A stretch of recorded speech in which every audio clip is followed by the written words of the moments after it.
This certainly won't be my final words on the MGTOW movement, but after watching Roosh V make a fool of himself last night on Worski Live, man, I gotta say something. But here's one thing to keep in mind. I'm not going to sit here and defend the women that were on the show, because I don't watch their content. Frankly, there's not very many women who I find enjoyable on YouTube. Not many women that produce interesting content to me. One person that does stand out, however, would be Marie Cachet, Varg Vikernes' wife. Her content on YouTube is absolutely fascinating, and I recommend going and checking her out. But let me sort of analyze Roosh here, because I understand exactly who he is, and he's the typical MGTOW user.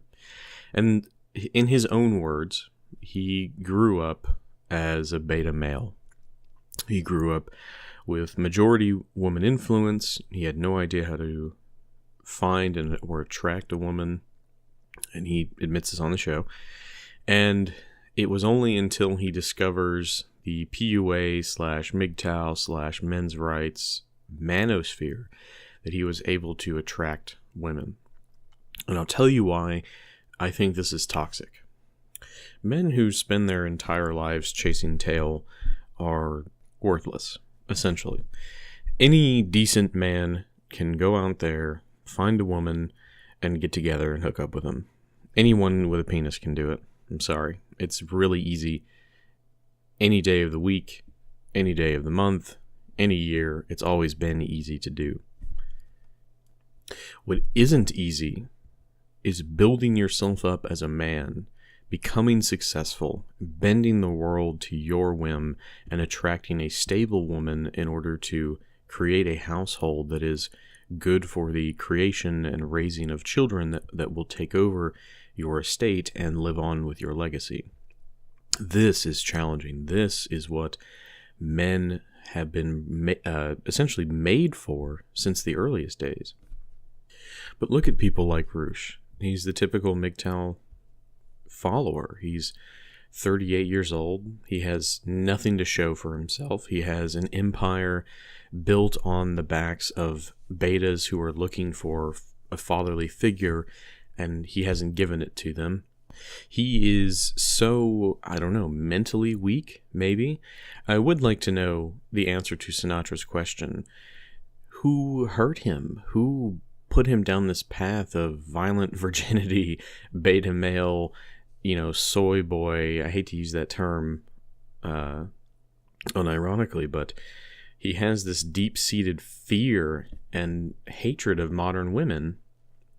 And if you actually understand the modern woman, you don't hate them. It's in their nature. They've been subject to propaganda and subversion. And if you really want to fulfill your needs as a man and conquer a woman and have a family, then you shouldn't be the scared little baby who's afraid of commitment, who runs around and finds easy, cheap women to trick and seduce at a bar and get them liquored up. I mean, anyone can do that. It's nothing special. You're not some creative genius or some philosophical master. Oh, I understand women. Well, if you really did, you wouldn't be in this mess. You wouldn't be so psychologically damaged. You wouldn't have to run around and play the tough guy with these women. Because this is the impression I get just from the stream. If I didn't know Roosh before the stream and I watched it, I would say, this guy's a fucking idiot. What is he doing? He's playing this persona to fool his beta bucks providers into thinking look at him, he's so cool. He's just deflecting their opinions and he's blowing them off. Haha, stupid women. And that's what this cult of new male masculinity is. It's so toxic for these young men today that are growing up without an actual strong masculine role model.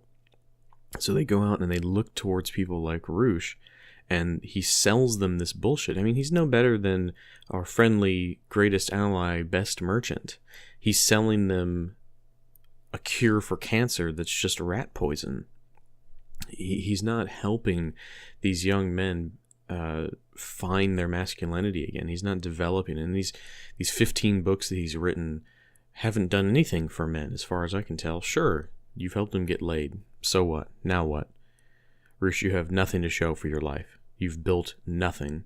Your empire is built on a foundation of sand. Once this culture collapses and tradition ultimately replaces it, as it always does, where are you going to go then?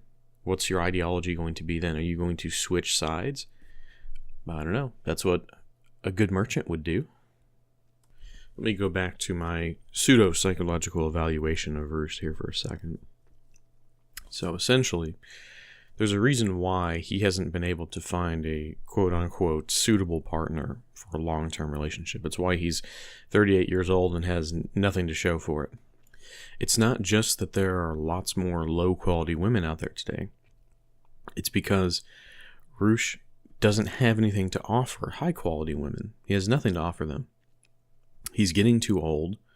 I don't know what his income is, but I mean, I guess he must be doing okay. But of course, you know, being a social media person, being on YouTube, writing books is not exactly a stable career. He's certainly not some super popular, you know, like MGTOW guru or anything like that. He's not exactly mainstream for anyone outside of the internet.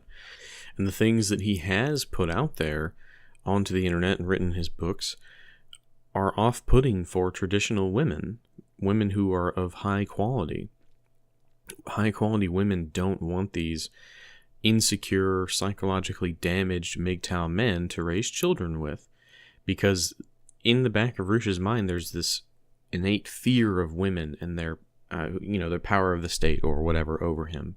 And instead of conquering that, instead of actually embracing his masculinity, he lets that fear hold on to him like a parasite. And this isn't a good feature for high quality women, because here's the thing. Let me talk about women here for a second. High quality women can see past your first looks, your first approach. After, maybe after a couple dates or even within the first 10 minutes, depending on how much of a dickhead you are.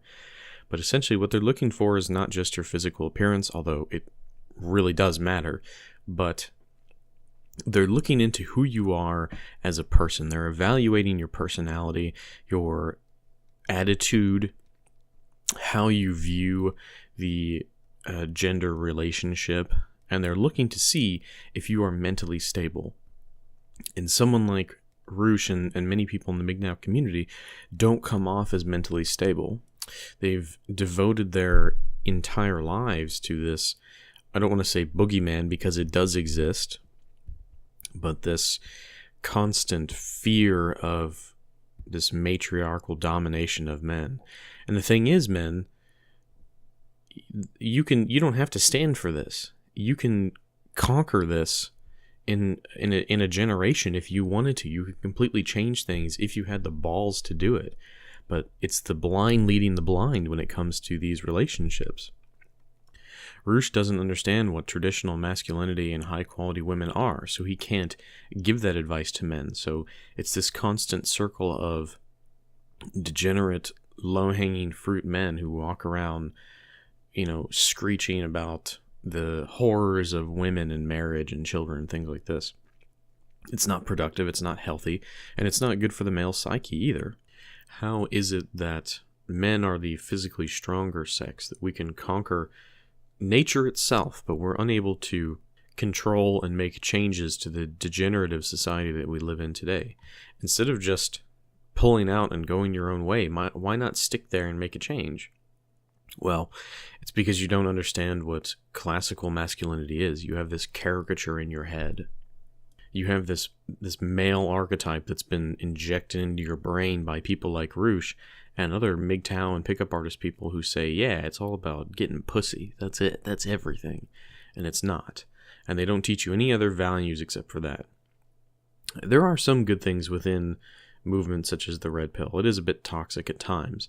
But the most important thing is self-improvement. Self-improvement is very key. And maybe I'll do another video on this in another time, but essentially, men who are hurting, who are embracing the MGTOW, here's what you need to do. You need to improve yourself. You need to read more about classical masculinity. You need to read more about traditional male roles, and you need to embrace it. It's healthy for you. It's going to change your life and allow you to live the way you should live. Anyway, thanks for listening to my little rant here. Follow me on Twitter, leave a like, subscribe if you want to, and I'll see you later.